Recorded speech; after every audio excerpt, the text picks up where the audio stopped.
Have you ever felt like you missed the divine window, only to realize Spirit was not delaying you, but Spirit was calling you to move beyond the fear of being too late? Have you ever built something sacred, something real, something that took everything you had to put together, and then held it back because you were afraid you had already missed your moment? That's where this MuthaQueen Cypher episode begins. Because before the priestess arrives, before Aset speaks, before the moon, Venus, Mercury, and the signal all line up to confirm the timing, there is a moment every oracle, artist, healer, teacher, and truth teller has gotta face. The moment when doubt whispers, maybe I missed it. And then the courage built to overpower the fear forcefully answers, sing anyway. I almost didn't drop this episode at all, y'all. And what happened when I looked to the stars for confirmation is something I need every single one of you to hear, because it belongs to you just as much as it belongs to me. Look, before I get into everything, I just want to be honest with you about something, because that's what this show is. That's what MuthaQueen Cypher has always been. That's the intention, right? Real talk, real life, no spiritual performance. So, here it is. I initially recorded this episode during a new moon, a moment of planting, of seed time, of asking the divine what wants to arrive. And the answer came, not in words, not in announcements from above, not in notifications on the phone or whatever, but in hooves, in doves, in little ladybugs, in the arrival of something I didn't expect, but absolutely needed. And this is a journal entry, a memoir piece. This is documentation of something that happened to me during a sacred window, and I'm simply sharing it with you now. However many days, weeks, or years after I lived it. And that timing? Well, it doesn't fully matter. The medicine doesn't expire. The signal doesn't weaken because the calendar page turned. In fact, here's what I learned. Divine timing rarely looks the way we think it should. It doesn't always land on the date we planned. Sometimes it asks you to hold something, refine it, let it breathe, and then release it when the moment is right. Therefore, I am not late, and you are not late for this episode. We are exactly on time. Now, let's begin. Ooh, and clock this. Divine timing rarely looks the way we planned. The signal knows when to send itself. Your job is not to control the moment of delivery. No. Your job is to control the quality of the offering. Sing anyway. Transmit anyway. The stars have already arranged themselves to receive it.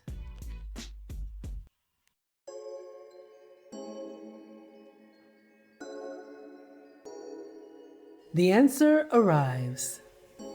Mayday, mayday. Yep, I sent that signal. And the answer did not come the way I expected. What's up, my beautiful, beloved spiritual kinfolk? Greetings, my fellow extraordinary, evolutionary revolutionaries. Welcome back to MuthaQueen Cypher.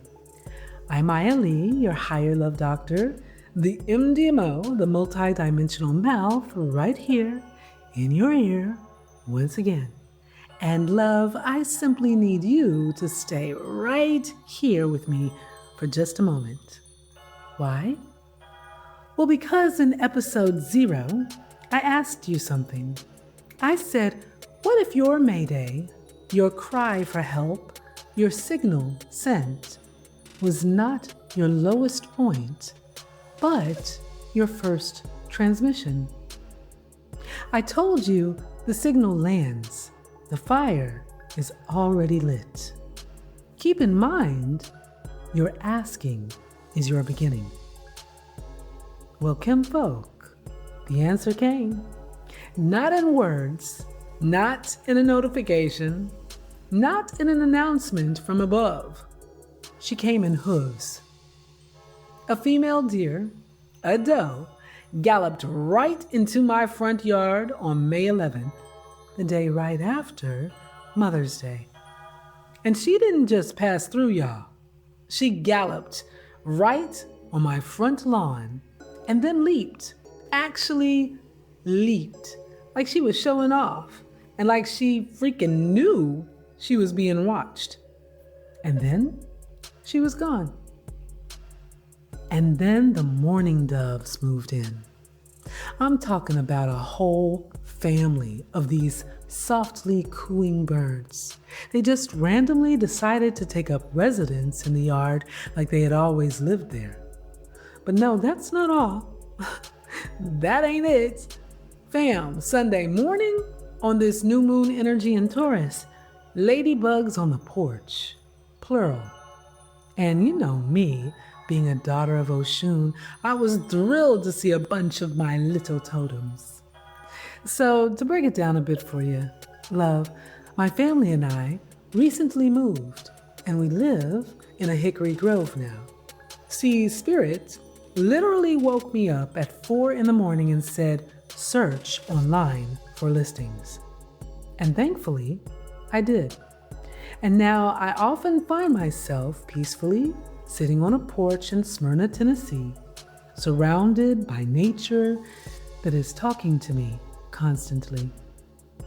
And here's what I know as a Kemetic shaman. None of that is coincidence.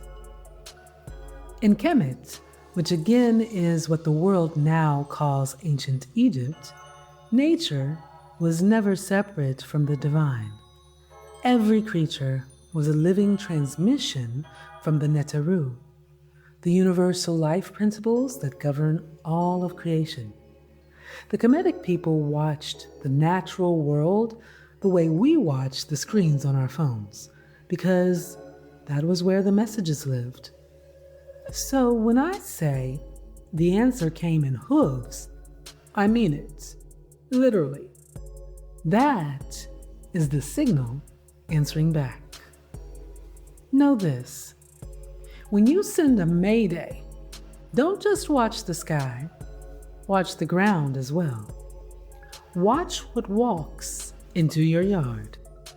The answer often comes on 4 legs, on wings, and the crawl of a ladybug on your porch. Source speaks in nature because nature never lies. She always thrives. Segment 1, The Priestess Arrives.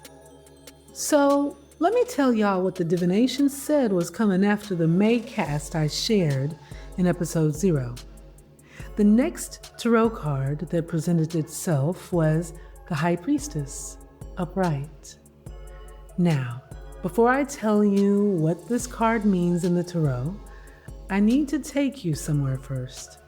Because as a Kemetic High Priestess, I cannot talk about the High Priestess card without going back to where she actually comes from. She comes from Kemet. Her name is Aset. The present-day world knows her as Isis, but her Kemetic name, Aset, means throne. She is the throne upon which all sacred power rests. Aset is the original High Priestess of the ancient world. She was the keeper of sacred mystery, the mistress of magic, and closely connected to what the Kemetic people called Heka, the divine creative force of spoken and written words. She was the one who gathered the scattered pieces of Asar, aka Osiris, and breathed life back into what the world said was dead. She crossed between the worlds. She held the veil between the seen and the unseen. She truly knew things that were not meant to be spoken plainly. She was also the ultimate embodiment of the divine feminine, a mother, a healer, a sorceress, a sage. She did not ask permission for any of it. She simply was it. Now, when the Tarot was later developed, the High Priestess card carried her energy forward. The woman seated between two pillars, one light and one dark, with a veil behind her hiding what has not yet been revealed. That is Aset. That veil is hers. That mystery is hers. Therefore, when this card arrived in my shamanic intuitive reading, I did not just see a tarot card. I saw a universal life principle sending a message. Mayday was the cry. Aset, the priestess, is the answer. Mayday was the outer broadcast. The priestess is the inner reception. Mayday said, I need something real. The priestess says, come within. It's already here. She doesn't shout. She doesn't perform. She doesn't announce. She simply sits in the stillness and holds the knowing until you are ready to receive it. And love, here's where I turn the mic toward you, because this is not just my card for the season. I believe this is a collective invitation right now. There are things in your life that you already know, things your gut has been whispering, things your body has been signaling, things you have been too busy, too loud, too afraid to get still enough to hear. Aset, the priestess, is asking you to stop performing and start listening. Not to the noise outside, to the hum inside, to the signal that has been broadcasting inside you the whole freaking time. And here is your first meditative prompt for this episode. Close your eyes if you can. Take a breath. And ask yourself, what is the thing I already know? The thing my body has been saying.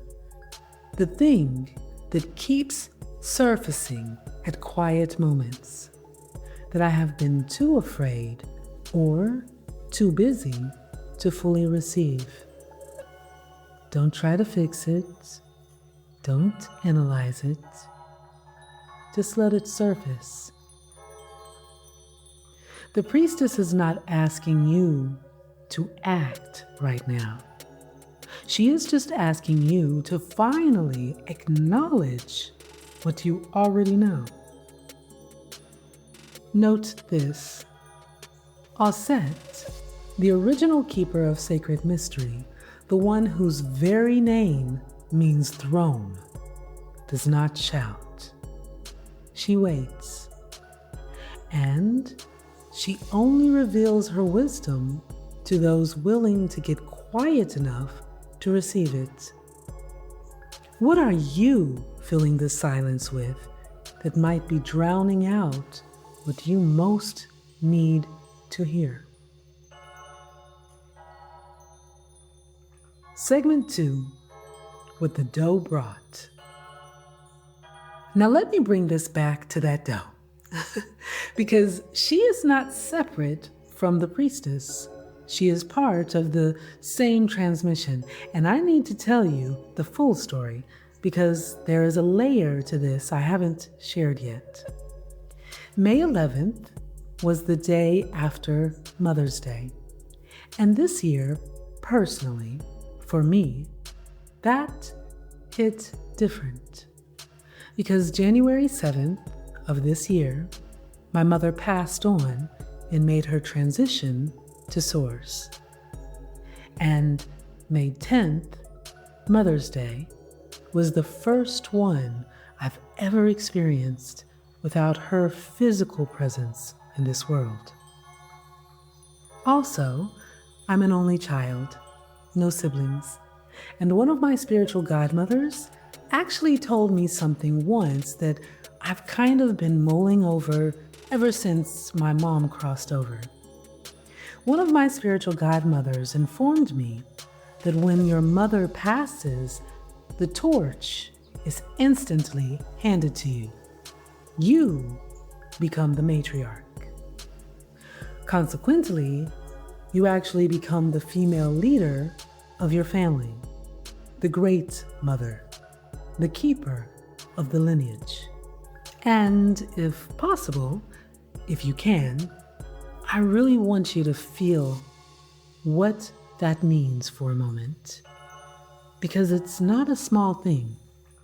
It is a coronation, ready or not. So, back to the story. There I was, sitting on my front porch in Smyrna, Tennessee, in my beautiful new rental home that happens to be in a hickory grove. I was right there on the morning after my first Mother's Day without my mom, sitting still, enjoying nature, just being. And all of a sudden, y'all, a female deer, a doe, a mother deer, came galloping from the backyard right behind me up through to the front yard. She paused for a sec in the middle of our lawn to sniff the grass. Then she looked across the way before bounding across the street over towards our neighbor's house. But before moving onto his lawn, she paused to buck up and leap. And she did it like twice. She actually stopped and leaped, almost like she was doing a little dance or jig. It was like she was performing, like she knew she had an audience. And then the doe dashed through our neighbor's backyard and she was gone. But y'all, I want you to understand something about that moment through the lens of Kemet and the Ifa tradition, because both of these sacred spiritual systems from the African motherland actually speak to this directly. In Kemet, Aset, the universal life principle whose name literally means throne, was the great mother of the cosmos. She crossed between the worlds, gathered what was lost, breathed life back into what death had taken. She is the eternal mother. And in the Ifa tradition of the Yoruba people, which flows from the same ancient African spiritual stream as Kemetic science, this same great mother energy is known as Yemoja or Yemaya. Yemaya is the mother of waters, the keeper of souls, the one who holds the living and the departed in the same sacred embrace. She never truly leaves. She transmits through lineage. She sends messages through the natural world.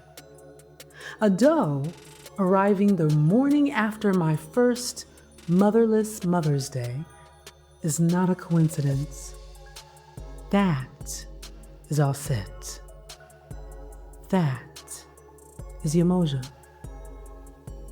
That is my mother, sending confirmation from the other side of the veil that she sees me, that she is present, that the torch has been passed and she approves of the woman now holding it. And here is the place that truly shifted my paradigm and resonated so deeply.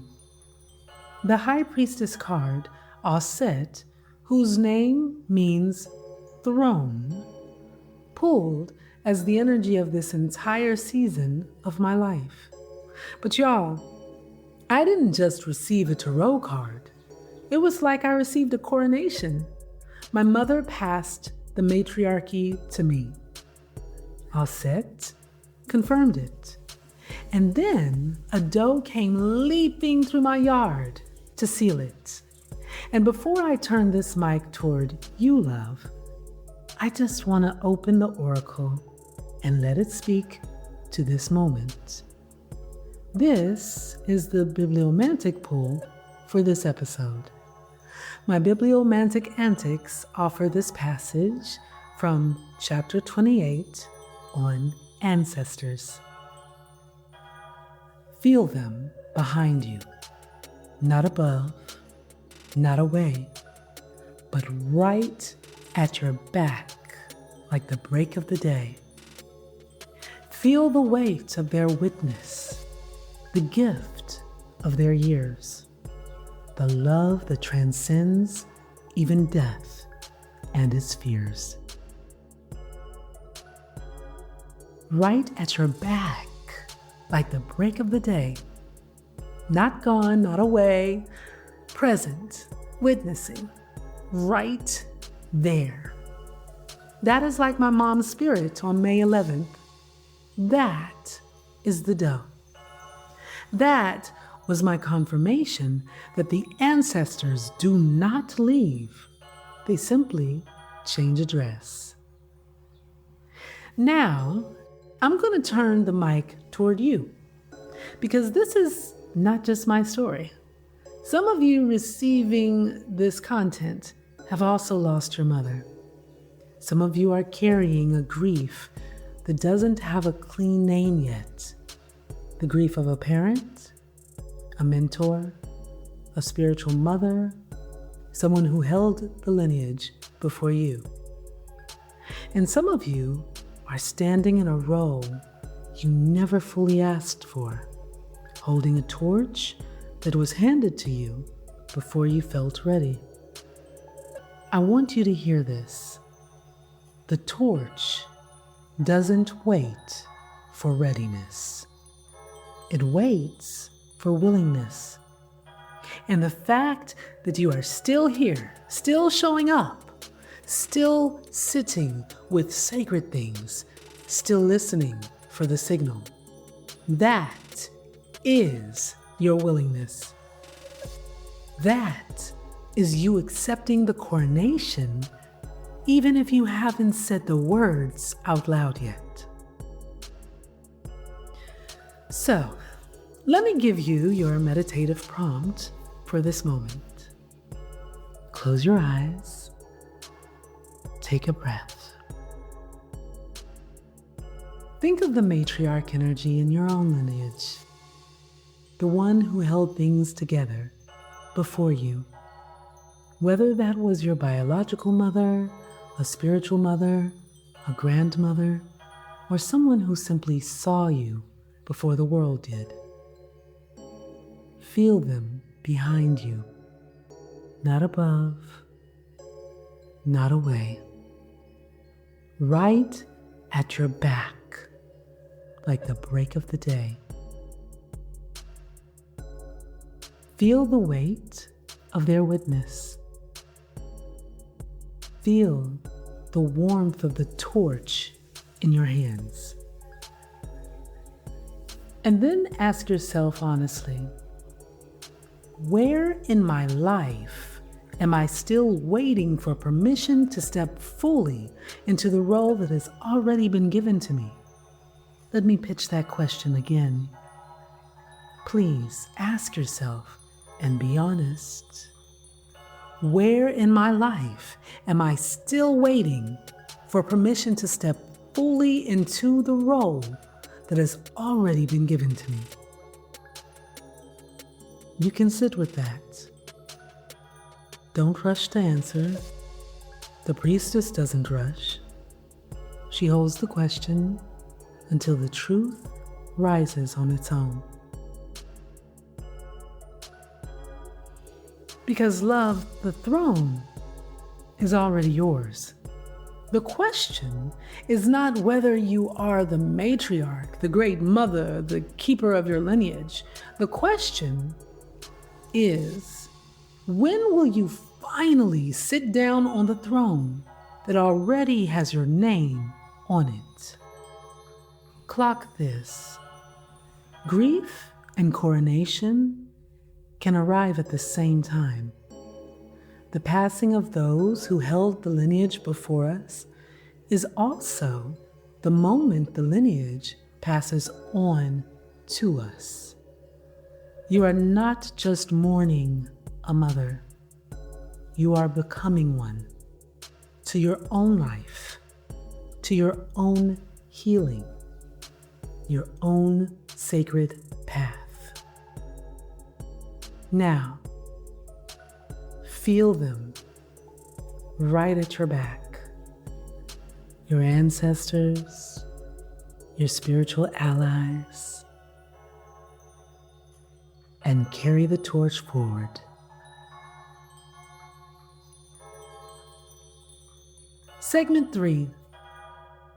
More bibliomantic antics. All right, love. You know what time it is. Let's get into more bibliomantic antics. Before I go further, though, let me offer just a quick bit of spirit sigh on bibliomancy itself, because like most things in the metaphysical world, its roots go straight back to Kemet. The Kemetic people understood words as MuthaQueen, the words of God, the Most High, the divine speech.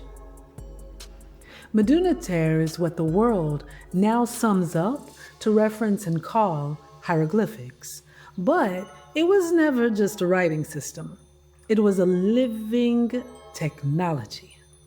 Words were understood as Heka, divine creative force, capable of shaping reality when spoken or written with sacred intention.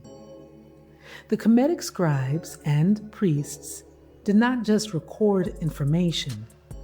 Words were holy, living vibrations. They activated it. Therefore, keep in mind that bibliomancy carries that same understanding forward. Sacred words are alive.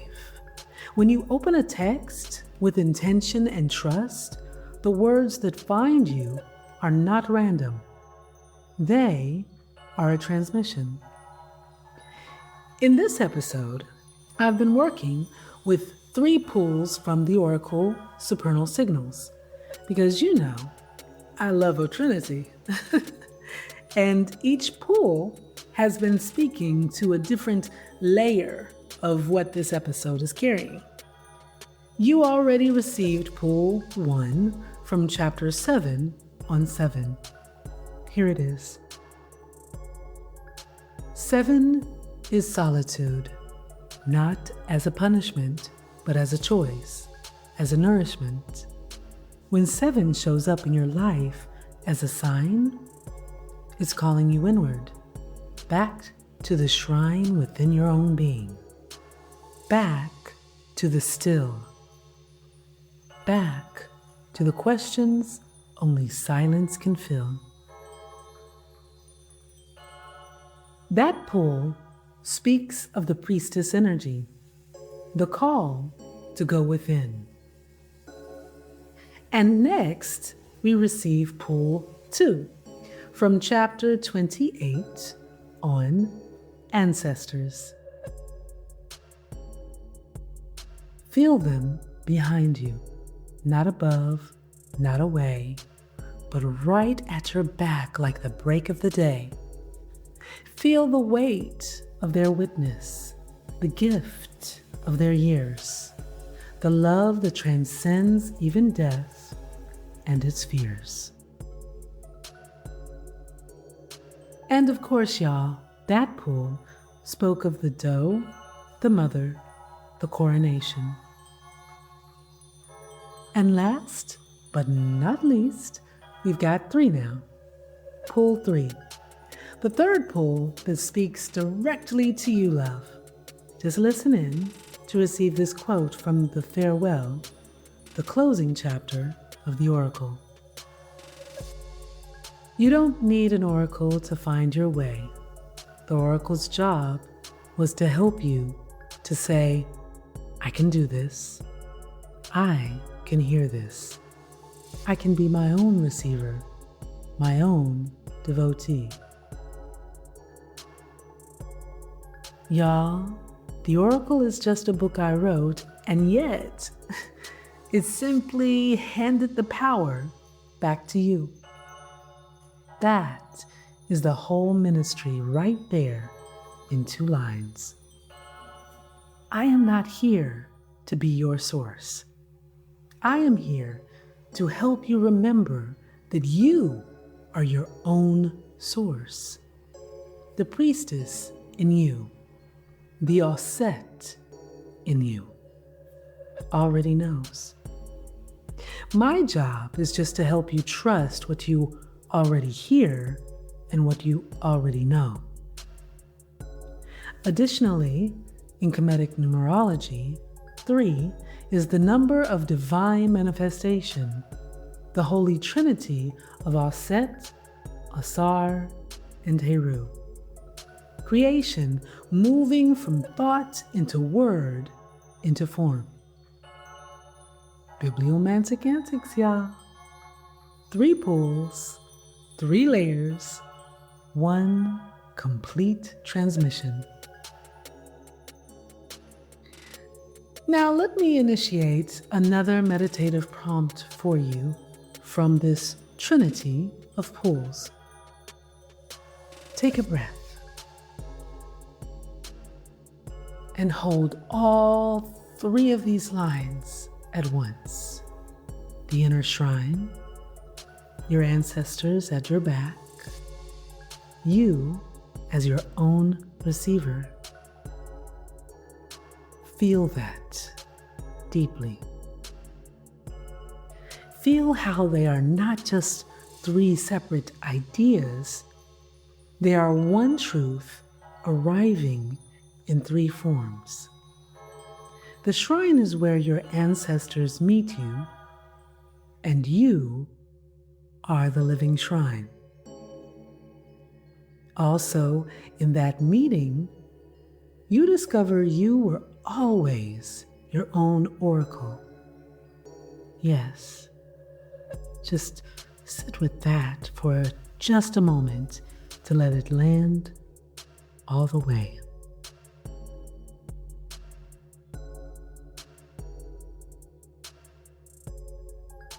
And clock this. Medunater, the Kemetic understanding that sacred words are alive, means the words that find you in a sacred text are a transmission meant specifically for this moment. 3 pools, 3 confirmations, 1 truth. The signal lives inside you. Trust what finds you. Trust what you hear. Segment 4. The May Intuitive Cast, the Tower, 6 of Cups, and the Fool. So fam, every episode of MuthaQueen Cypher, I bring you a real intuitive cast. Not a polished prediction, not a generic horoscope, real tools, real reading, right here for all of us collectively. The 3 cards that presented for this cast are the Tower, the 6 of Cups, and the Fool. The Tower. Card 16. Lightning striking a structure. Walls falling. The sudden disruption of something that looked solid but was never built on truth. In Kemetic cosmology, this energy belongs to Sekhmet, the universal life principle of righteous destruction. Sekhmet does not destroy for the sake of chaos. She destroys what has become corrupt, what is blocking the restoration of Ma'at, divine order, truth, balance. When Sekhmet moves through your life, she is not punishing you. She is clearing the field so that Ma'at, balance, can be restored. So, if something has been falling apart recently, a plan, a relationship, a belief you held, that is Sekhmet's hand. The Tower does not destroy what is real. It only destroys what was never real to begin with. The 6 of Cups. Right beside the Tower, we've got the 6 of Cups. This is a sign of pleasure, sweetness, the energy of returning to something that brought you pure joy, reconnecting with an earlier, more innocent version of yourself. In Kemetic tradition, this is the energy of Heteru, the same goddess the Western world calls Hathor. This divine feminine force is the universal life principle of love, beauty, music, and joy. Heteru is the sweetness that follows Sekhmet's clearing. And it's no accident that these 2 universal life principles are understood as 2 faces of the same divine force. Sekhmet destroys what is false, and Heteru restores what is beautiful. The Fool. And then we've got the Fool, Tarot card 0. This is the sacred leap, the beginning of everything. The one who steps forward, not because they are reckless, but because they trust. The Fool energy in Kemetic tradition corresponds to Khepera, the universal life principle of perpetual new beginnings. This is the sacred scarab who rolls the sun across the sky every single morning without fail, without doubt, without asking whether today is a good day to begin. Every morning is a beginning. Every step forward is a sacred act of trust. So, bringing it all together, here is the intuitive read. Something has fallen, or is falling. So, let it fall. That is Sekhmet doing her sacred work. Then, go back to joy. That is Heteru restoring your heart. And then after that, take the new first step. That is Khepera energy, perpetual beginning available to you every single morning. Tower, 6 of Cups, Fool. Sekhmet, Heteru, Khepera. Clearing, sweetness, new beginning. That is Ma'at being restored. That is divine order returning. And the reason why I share these casts the way I do is because I want you to feel the difference between fear and forecast. A forecast tells you what kind of weather is coming. It does not tell you to cancel your life. So I'm not telling you to brace and hide. I am simply advising you to pack accordingly. And here's the meditative prompt from this intuitive reading that was cast. Think about what tower energy has been moving through your life recently. What has been falling, crumbling, or clearing out? Instead of bracing against it, breathe into it. Ask yourself, what was this structure built on? Was it truth? Or was it fear? Or someone else's expectation? Or an old version of yourself that no longer fits? Then, the Heru part, ask yourself, what did I love before I built that tower? What joy did I abandon to maintain it? That is where your Six of Cups is waiting. And your full step, your Kepara moment, is already at the edge of your next morning. What would it look like to take it? How does your new dawn rise? Clock this. Sekhmet clears. Heteru restores. Kepara begins again.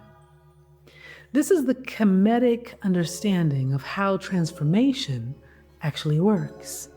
Not random chaos, but divine order doing its sacred work. You are somewhere in this arc right now. Trust the process. Ma'at, truth, order, balance, will be restored.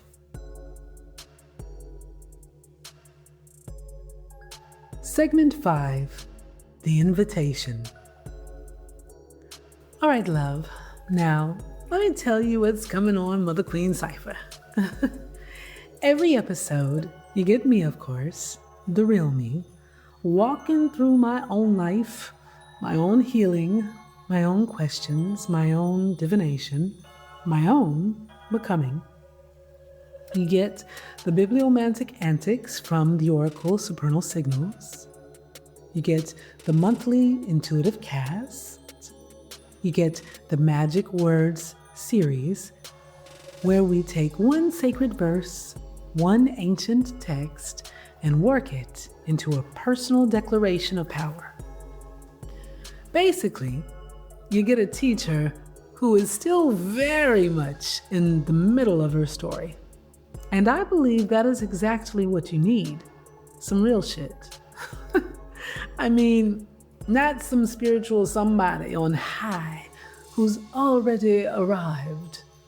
Someone still humbly navigating along her own path, upon her own spiritual journey, vulnerably sharing with you what was what for her. Feel me? Alternating with MuthaQueen Cypher, you've also the option to receive Manifestation Matters, my audio reality fiction drama series. Yup, a real reality, lifelike, spiritual-oriented reality fiction audio series of stories to edutain.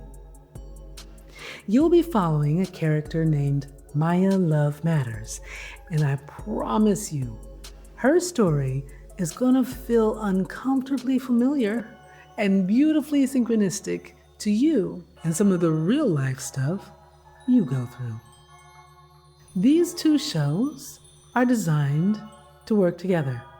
One is my real life, one is the story. Both teaching the same things from two different angles. I'm kind of doing this like your friendly, everyday, postmodern griot, spiritual storytelling shaman. But real talk, beyond the shows, there is even more being built. The higher love codices are coming. Also, the empowered priestess paradigm, TEPP, is taking shape, with 4 incredible women now added to that vision. We're building something real powerful and sacred. However, all in all, the signal that was sent on May 1st is still broadcasting. And you, love, you are part of what it is calling into form. Now, let me draw this to a close, though, and lovingly leave you with this. I opened this episode by telling you I almost didn't drop it today. That I was nervous about the timing. That I wondered if I had missed the window. And the stars said, no, you are exactly on time. Remember, the troubadour sang anyway, and the window opened. Aset, the original high priestess, the keeper of sacred mystery, the one whose name means throne, does not announce her arrival. She simply appears. In my real life, it was symbolized via a doe leaping across a hickory grove yard on the morning after my first motherless Mother's Day. It manifested in mourning doves taking up residence in my front yard. It was signified by a bunch of ladybugs on the porch on a new moon morning. In Venus, moving into Cancer on the next day, I worked to find my voice broadcasted virtually all over. She appears in the necessary clearing of the tower. She is in the sweetness of Heteru, restoring what the tower took. She represents fiercely in the brave first step of Khepera, rising again. Furthermore, she appears in the words of a book that still reads this woman who wrote it. And she appears in you every time you choose to show up anyway. Every time you transmit without knowing who will receive it. Every time you trust the signal over the schedule. So please, carry this as we conclude. The priestess has arrived. Aset is present. The matriarch has taken her throne. Venus is in Cancer, the moon's day, held the microphone, and you, love, yes, you are exactly on time. You don't need an oracle to find your way. You just have to be willing to hear the oracle that already lives inside you. Again, y'all, welcome to MuthaQueen Cypher. I'm IAYAALIS Lawai, your higher love doctor, the MDMO, the multi-dimensional mouth, the Mother Queen. And Ashe Asheo, the signal is still broadcasting. In love we thrive, live love, love life, eternal supernal, IAYAALIS. You are supernal, heavenly, celestial, divine. It's the Mother Queen, now me, dangerous nothing. I am that I am, you I love, is in, out, below, and above. SiStarz I-Ching reading, guidance for my seeding. You can cast a coin, but seeing is believing.